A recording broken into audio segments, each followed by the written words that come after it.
नाज़रीन, ट्रंप की दुनिया में जंगें रुकवाने का सिलसिला जारी। आर्मीनिया और आज़रबाईजान के दरमियान भी अमन मुआहिदा तय पा गया। ट्रंप ने दोनों ममालिक के रहनुमाओं के साथ प्रेस कॉन्फ्रेंस करते हुए कहा कि आज़रबाईजान और आर्मीनिया ने मुकम्मल सीज़ फायर पर इत्तेफाक किया। अमरीका आज़रबाईजान और आर्मीनिया के साथ एनर्जी और AI सेक्टर में काम करेगा। आज़रबाईजान और आर्मीनिया ने भी ट्रंप को नोबेल इनाम देने का मुतालबा कर दिया। आज़रबाईजान के सदर इल्हाम अलियोव ने कहा कि आज तारीखी दिन है, अमन के लिए नया रास्ता खुला है, लड़ने की बजाय तिजारत और मईशत को तरजीह देंगे। अमरीका के साथ स्ट्रेटेजिक पार्टनरशिप का आगाज़ करेंगे। आर्मीनिया के वज़ीर आज़म ने सदर ट्रंप के दुनिया में अमन के किरदार को भी सराहा। पाकिस्तान का आज़रबाईजान और आर्मीनिया के दरमियान तारीखी अमन मुआहदे का खैर मकदम। वज़ीर आज़म शहबाज शरीफ ने कहा, अमरीकी सदर ने फ़रीक़ैन को करीब लाने के लिए मुआहदा कराने में मदद दी। मुआहदा अमन और इस्तेहकाम और ताउन के एक नए दौर का आगाज़ है। तारीखी मुआहदे पर सदर इल्हाम अलियोव और सदर आज़रबाईजान के अवाम को मुबारकबाद पेश करता हूँ। पाकिस्तान हमेशा बराबर मुल्क आज़रबाईजान के शाना बशाना खड़ा रहा है। पाकिस्तान अमन के लिए अमरीका के किरदार को सराहता है। अमरीकी सदर डोनाल्ड ट्रंप ने एक बार फिर भारतीय तैयारी गिराए जाने की तस्दीक कर दी। मीडिया से गुफ्तगू करते हुए कहा कि पाक भारत जंग में 5 या 6 जंगी तैयारे गिराए गए। दोनों ममालिक के दरमियान तनाज़ा बड़ा था। पाकिस्तान और भारत मुमकिना एटमी जंग के दहाने पर थे। यही वजह थी कि मैं इस मामले में शामिल हुआ। पाकिस्तान और भारत तनाज़ा एक बड़ा मामला था और इस तनाज़े का हल निकालना हकीकतन एक बड़ी कामयाबी थी, ऐसा कहना था डोनाल्ड ट्रंप का। नरेंद्र मोदी ने 17 जून को डोनाल्ड ट्रंप की खाने की दावत कबूल करने से इनकार किया। नरेंद्र मोदी को खदशा था कि Donald Trump field marshal Asim Munir से मुलाकात न करा दें। अमरीकी जरीदे के मुताबिक नरेंद्र मोदी ने फील्ड मार्शल से मुलाकात से बचने के लिए ट्रंप की दावत कबूल नहीं की। 17 जून को अमरीकी सदर और नरेंद्र मोदी की 35 मिनट टेलीफोनिक गुफ्तगू हुई। डोनाल्ड ट्रंप और मोदी की फ़ोन कॉल अमरीका भारत ताल्लुकात के दरमियान टर्निंग पॉइंट बनी। तनाव भरी टेलीफोनिक गुफ्तगू के बाद अमरीका भारत ताल्लुकात में तलखी आना शुरू हुई। तनाव की झलक उस वक्त भी सामने आई जब अमरीकी सदर ने भारतीय मईशत को मुर्दा कहा। इसराइल का गजा पर कब्जे का मज़मूम इरादा। अमरीकी कांग्रेस से भी इसराइली मंसूबे के खिलाफ आवाज़ें बुलंद होने लगी। खबर एजेंसी के मुताबिक रिपब्लिकन अराकीन ने इसराइल को खबरदार किया कि गजा पर कब्जा इसराइल के लिए एक दलदल और मुसीबत बन सकता है। इसराइल के हामी डेमोक्रेट्स की जानिब से भी गजा पर कब्जे के मंसूबे की गैर मामूली मुखालिफत सामने आई है।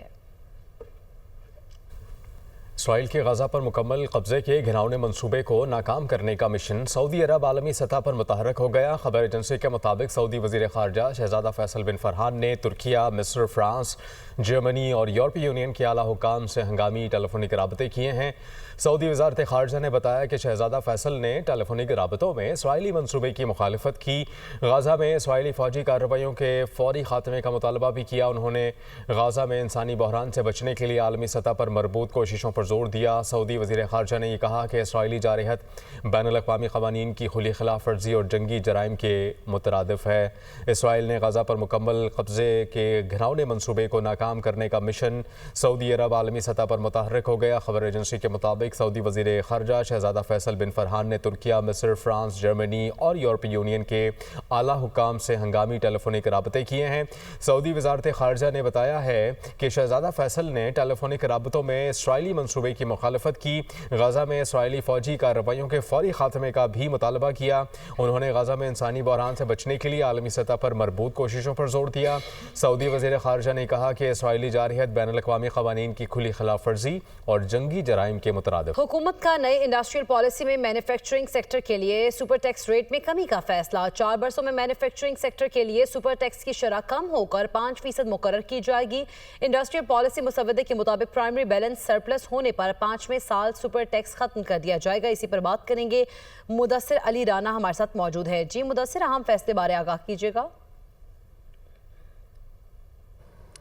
जी, हुकूमत की जानिब से मैन्युफैक्चरिंग सेक्टर के लिए सुपर टैक्स की शरह में कमी का फैसला किया गया है और जो नई इंडस्ट्रियल पॉलिसी मुतारफ़ करवाई जा रही है, जिसकी रवां माह के दौरान ही वज़ीर आज़म और वफाकी काबीना से मंजूरी ले ली जाएगी और उसको लॉन्च किया जाएगा। उसका जो पॉलिसी मुसवदा है उसमें बताया गया है कि सुपर टैक्स की शरह मैक्सिमम जो 10% तक आयद है उसकी शरह 10% से कम करके अगले 4 बरसों में 5% तक लाई जाएगी। जो दस्तावेज़ मौसूल हुए हैं उसमें बताया गया है कि सुपर टैक्स आयद करने के लिए जो कम से कम थ्रेश होल्ड है उसको 20 करोड़ से बढ़ाकर 50 करोड़ किया जाएगा اور جو 10% جہاں پر سپر ٹیکس مینوفیکچرنگ سیکٹر کے لیے عائد ہے اس کا تھریش ہولڈ 50 کروڑ روپے سے بڑھا کر 1.5 ارب روپے تک مختص کیا جائے گا۔ یہ تجویز نئی انڈسٹریل پالیسی 2025-26 جو لانچ ہو رہی ہے اس کے لیے تیار کر لی گئی ہے اور آئندہ 5 سال کے لیے یہ پالیسی متعارف کروائی جا رہی ہے۔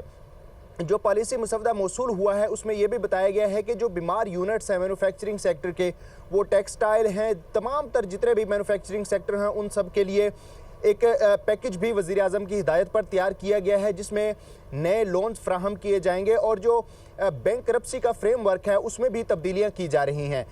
نئی انڈسٹریل پالیسی کے مسودے کے مطابق اب کمپنیوں کو جو بیمار ہیں اور جنہوں نے لون لے کے ڈیفالٹ کیا ہے ان کو مزید اسٹیٹ بینک آف پاکستان اور جو پاکستان بینک ایسوسی ایشنز ہیں ان کی جانب سے ایک مسودہ تیار کیا گیا ہے کہ نئی لوننگ فراہم کی جائے گی جس کی ریشو تقریباً 40 سے 50% تک ہوگی اور اس کا جو ریٹرن ٹائم ہوگا وہ 8 سے 10 سال تک ہوگا۔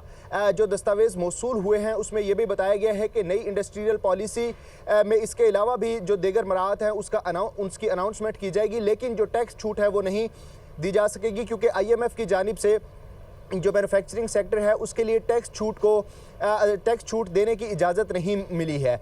دستاویز میں یہ بھی بتایا گیا ہے کہ نئی انڈسٹریل پالیسی جو متعارف کروائی جا رہی ہے اس میں جو دیگر امراض شامل ہوں گی مینوفیکچرنگ سیکٹر کے لیے اس میں بینک کرپسی کا فریم ورک تیار کیا جائے گا، جو بینکوں سے آلریڈی لون لے رکھا ہے اس کا جو کریڈٹ ٹائم ہے اس کو اضافہ کیا جائے گا، جو ڈیفالٹ ٹائم ہے اس کو ریوائز کیا جائے گا اور جو نئے ان کو بجلی کی فراہمی ہو سکے گی وہ بھی قدرے کم نرخوں پر ہو سکے گی اضافی بجلی کی۔ یہ تمام تر جو انڈسٹریل پالیسی تیار کی گئی ہے اس میں اسٹیٹ بینک آف پاکستان، وزارت خزانہ یہاں پالیسی بنائی گئی اور فیصلہ کیا گیا۔ بہت شکریہ مدثر، آپ ہمیں آگاہ کر رہے تھے۔ بات کر لیتے ہیں موسم کی۔ نوشہرہ میں گزشتہ روز سے وقفے سے بارش کا سلسلہ جاری، مختلف علاقوں میں سیلابی صورتحال، ریلوے کالونی میں بارش کا پانی گھروں میں داخل، ریلوے کالونی کی ڈسپنسری میں بھی پانی داخل ہو گیا۔ پانی گھروں میں داخل ہونے سے علاقہ مکینوں کو بھی شدید مشکلات کا سامنا کرنا پڑ رہا ہے۔ نوشہرہ میں گزشتہ روز سے وقفے سے بارش کا سلسلہ جاری ہے۔ بلا ڈیم کا لیول 1540 فٹ ہے اور 96% بھر چکا ہے۔ منگلا ڈیم کا 1205 فٹ ہے اور 63% بھر چکا ہے۔ PTM پنجاب کے مطابق دریائے سندھ میں چشمہ بیراج پر نچلے درجے کا سیلاب ہے، جبکہ تربیلا، کالا باغ، تونسا، گڈو بیراج، سکھر اور کوٹری بیراج پر بہاؤ معمول کے مطابق ہے۔ PTM کے مطابق دریائے جہلم، ستلج اور کابل کے اہم مقامات پر بہاؤ معمول کے مطابق ہے۔ دریائے چناب کے اہم مقامات اور اس کے ملحقہ نالوں میں بہاؤ معمول کے مطابق ہے۔ دریائے راوی کے اہم مقامات پر بہاؤ معمول کے مطابق ہے اور اس کے ملحقہ نالہ بسنتر میں بھی کچھ بہاؤ کے ساتھ نچلے درجے کی سیلابی سطح برقرار ہے۔ کوہ سلیمان، ڈیرہ غازی خان ڈویژن کے اہم پہاڑی برساتی نالوں میں کوئی بہاؤ نہیں ہے۔ شہری موسم برسات میں احتیاطی تدابیر اختیار کریں۔ دریاؤں، نہروں اور ندی نالوں کے اطراف دفعہ 144 نافذ ہے۔ لاہور میں گرمی کی شدت میں اضافہ، ہبس کی کیفیت بھی برقرار۔ آج زیادہ سے زیادہ درجہ حرارت 34 ڈگری تک جانے کا امکان۔ محکمہ موسمیات کے مطابق لاہور میں ہلکی بارش ہو سکتی ہے، تیز بارش کا امکان نہیں۔ مزید بتائیں گی سامیہ سعید۔ بالکل، اگر بات کی جائے صوبائی دارالحکومت لاہور کے موسم کے حوالے سے تو گرمی کی شدت میں اضافہ ریکارڈ کیا جا رہا ہے کیونکہ صبح سویرے سے ہی سورج نے شہریوں کا امتحان لینا شروع کر دیا ہے۔ آج ہبس کی شدت بھی بڑھ گئی ہے جس کے باعث جو ہے وہ باہر سانس لینا بھی مشکل ہو چکا ہے۔ البتہ گزشتہ چند دنوں سے ہم یہی دیکھ رہے ہیں کہ شہر کا موسم جو ہے وہ گرم اور خشکی ریکارڈ کیا جا رہا ہے۔ محکمہ موسمیات کی جانب سے بتایا جا رہا ہے کہ آئندہ چند روز تک اسی طرح گرمی کی جو شدت ہے وہ برقرار رہے گی۔ شہر لاہور میں بوندا باندی تو ہو سکتی ہے مگر طوفانی بارشوں کے جو ہیں وہ کوئی بھی امکانات ظاہر نہیں کیے جا رہے۔ آئندہ آنے والے دنوں میں ہبس کی جو شدت ہے اس میں مزید اضافے کا امکان بھی ظاہر کر دیا گیا ہے۔ البتہ اگر درجہ حرارت کی بات کر لی جائے تو آئندہ 24 گھنٹوں میں شہر کا کم سے کم درجہ حرارت 29 جبکہ زیادہ سے زیادہ درجہ حرارت 34 ڈگری سینٹی گریڈ تک جانے کا امکان ہے۔ تو اب آئندہ آنے والے دنوں میں یہی دیکھا جائے گا کہ شہر کا موسم جو ہے وہ اسی طرح گرم ریکارڈ کیا جائے گا۔ جی